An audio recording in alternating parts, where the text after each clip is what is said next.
राधे राधे, हरे कृष्णा। कैसे हो आप सभी लोग? आशा करती हूँ आप सभी मंगल में होगे, स्वस्थ होगे, अच्छे होगे। क्या आप लोगों के गहने भी अलमारी की एक खन में या फिर तिजोरी में पैक हुए रखे हैं? क्या आप लोगों की सोने चांदी की ज्वेलरी भी आपकी अलमारी में लॉक पड़ी रहती है? या फिर बेड के कपड़ों के नीचे आपने वो सोने चांदी के डिब्बे भर रखे हैं? कहीं ना कहीं तो वो सोने चांदी रखने की जगह तो होएगी, और वो सालों साल सोना चांदी किसी तिजोरी में या फिर किसी अलमारी के अलमारी के लॉकर में या फिर बैंक के लॉकर में या फिर आपके बेड के नीचे सालों सालों से पड़ी है, आपको कोई मतलब नहीं है। अगर वो सालों सालों से ऐसी ही पड़ी है ना, तो धीरे धीरे कर वो आपके घर से चली जाएगी। यकीन नहीं आ रहा? तो सुनिए, आज की वीडियो इसी पे ही आधारित है।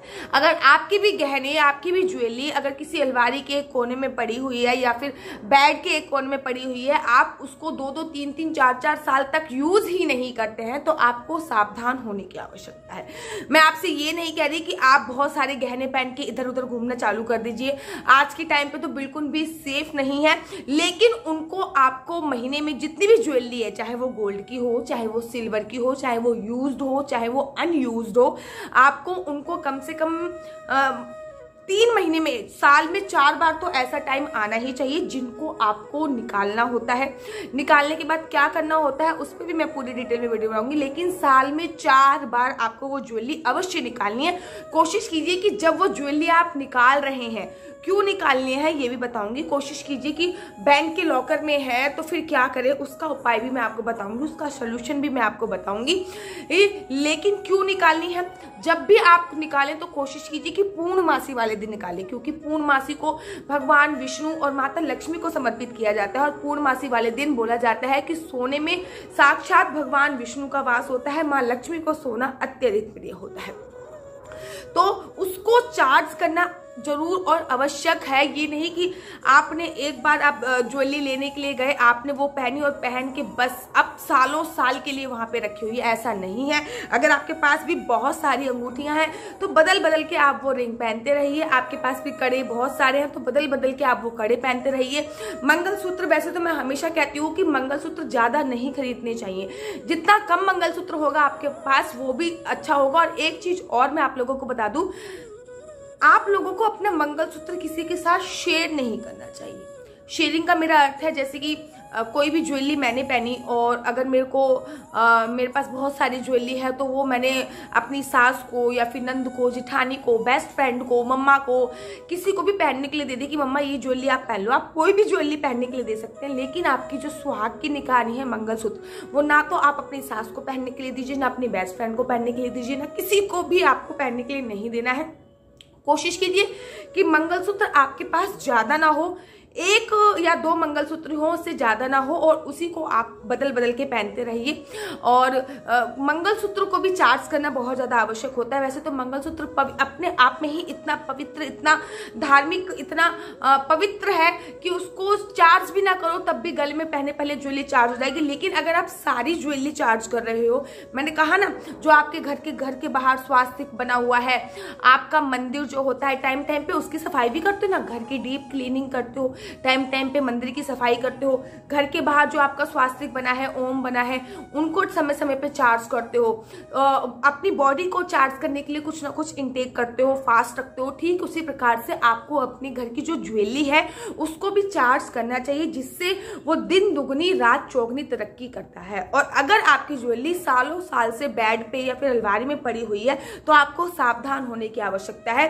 ऐसा ना हो कि आपके घर पे दरिद्रता का वास हो जाए, कलयुग का वास हो जाए, धीरे धीरे वो सारी ज्वेलरी आपकी सेल आउट होनी प्रारंभ कर दे। करना क्या है आपको, वो मैं आज आपको बताने वाली हूँ।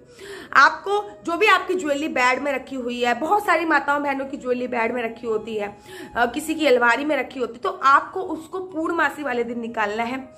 और निकाल के आपको गंगा जल से सारी की सारी ज्वेलरी धो लेनी है।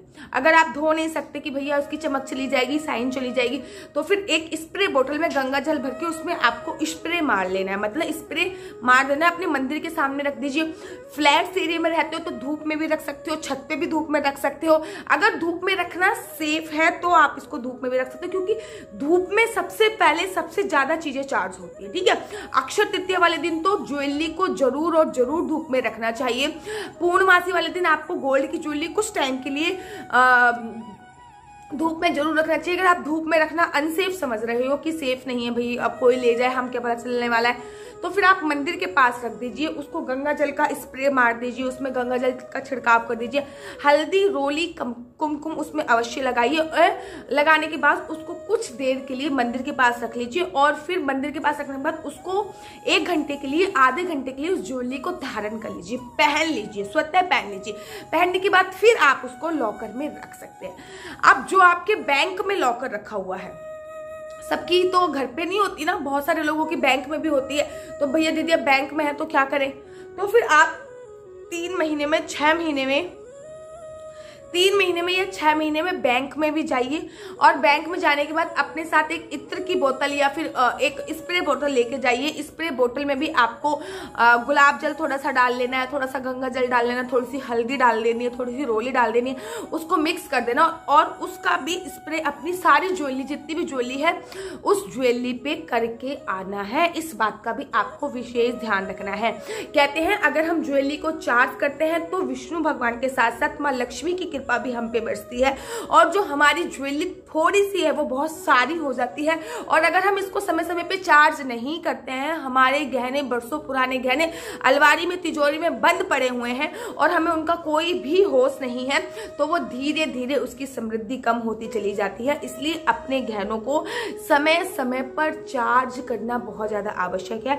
आप भी ट्राई कीजिए कि आपके घर पे भी जो जो ज्वेलरी है आप समय समय पे चार्ज कीजिए। रिंग है तो उसको बदल बदल के पहनिए, इयररिंग्स है तो उनको बदल बदल के पहनिए। लेकिन कुछ चीजें ऐसी हैं जो आप डेली यूज में नहीं यूज कर सकते, जैसे कि गोल्ड की चूड़ियां हो गई या फिर हार वगैरह हो गया, जो नहीं यूज कर सकते, तो उनको आप चार्ज अवश्य कीजिए। और मंथ में एक बार पहन लीजिए, 1 घंटे के लिए, 2 घंटे के लिए धूप में रख सकते हैं, उसमें गंगा जल का छिड़काव कर सकते हैं। तो मेरे कहने का मतलब है उसको चार्ज अवश्य कीजिए। जब आप उसको अपनी बॉडी से लगा लोगे तो वो चार्ज हो जाएगा, जब आप उसको गंगा जल का स्पर्श करा दोगे तो वो चार्ज हो जाएगा, और इससे उसमें आने वाली नेगेटिव वाइब्रेशंस खत्म हो जाएगी।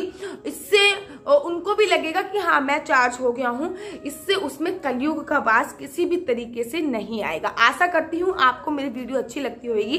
अगर आपको मेरी वीडियो अच्छी लगती है तो आप अपना यूट्यूब चैनल हरि बोल को लाइक, शेयर, सब्सक्राइब करना बिल्कुल भी मत भूलिए। तब तक के लिए मुझे दीजिए इजाजत। राधे राधे, हरे कृष्णा, हरि बोल।